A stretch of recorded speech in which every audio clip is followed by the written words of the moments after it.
अंधविश्वास की कहानी। एक गांव में एक आदमी रहता था। वह आदमी पूरे गांव में अंधविश्वासी के नाम से मशहूर था। उसकी पत्नी उससे परेशान हो चुकी थी। जब कभी भी उस आदमी की पत्नी से दूध गिर जाता तो वह घबरा जाता और तुरंत मंदिर में जाकर पाठ करने लगता।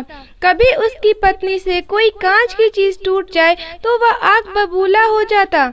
उसके इस व्यवहार के चलते पति पत्नी में दूरियां बनती गई। पत्नी अपना काम करती और उसका काम उसी को करने देती। उस आदमी को सफाई बहुत पसंद थी, मगर दोनों के बीच दूरियों के कारण घर की सफाई भी नहीं हो पा रही थी, क्योंकि पत्नी कहती कि अगर मैंने सफाई की और गलती से कोई कांच की चीज मुझसे टूट गई तो आप तो डांटेंगे ही, इसीलिए मैं घर की सफाई नहीं कर सकती। और आदमी बोलता कि जिस घर में आदमी सफाई करे उस घर में लक्ष्मी और खुशियाँ कभी नहीं आ सकती। अब सफाई को लेकर भी दोनों के बीच खूब बहस होती। आखिर में उस आदमी को काम वाली बाई रखनी पड़ी, मगर काम वाली बाई भी उसके अंधविश्वास के चलते वहां ज्यादा दिन ना रह सकी। एक दिन उसके घर में चोरी हो गई। पत्नी के पुलिस को फोन करने को कहने पर वह बोला, रुको, जब कभी भी घर में कोई बुरा काम हो जाए तो आधे या 1 घंटे बाद ही कोई दूसरा काम करना चाहिए। पत्नी अपना माथा पकड़ वहीं बैठ गई। उसकी पत्नी रोज यही सोचती कि कब उसके आदमी का अंधविश्वास छूटेगा, पर कहते हैं ना कि भगवान के घर में देर है पर अंधेर नहीं।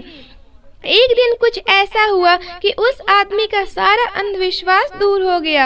हुआ कुछ यूं कि कुछ दिनों से उस आदमी के घर के पीछे स्थित नारियल के झुरमुट से एक बच्चे की रोने की आवाज आती थी। इससे वह बहुत डर जाता। उसकी पत्नी कहती कि चलो देख के आते हैं कि आखिर क्या है वहाँ पर वह उसे डांट कर घर से बाहर निकलने ही नहीं देता। एक दिन वह एक तांत्रिक को लेकर अपने घर आया। तांत्रिक ने घर पे आते ही कहा कि इस घर पे और इसके आसपास काली शक्तियों का बसेरा है। वह आदमी डर गया।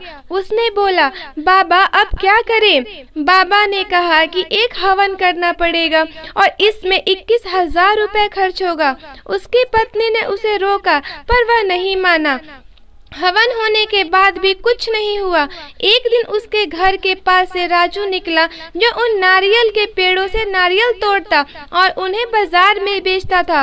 वह बहुत परेशान दिख रहा था, तो उस आदमी ने उससे कारण पूछा। राजू बोला, मेरा मोबाइल नारियल के पेड़ों के पास कहीं गिर गया था, मिल ही नहीं रहा। वह आदमी बोला, राजू वहाँ मत जाया कर, वहाँ काली शक्तियों का राज है, वहाँ रोज एक बच्चे की रोने की आवाज आती है। यह सुनकर राजू जोर जोर से हंसने लगा और बोला, साहब आप कितने पागल हो, वह आवाज तो मेरे मोबाइल में से आती है। मैंने अपने मोबाइल में बच्चे की रोने की आवाज सेट की है।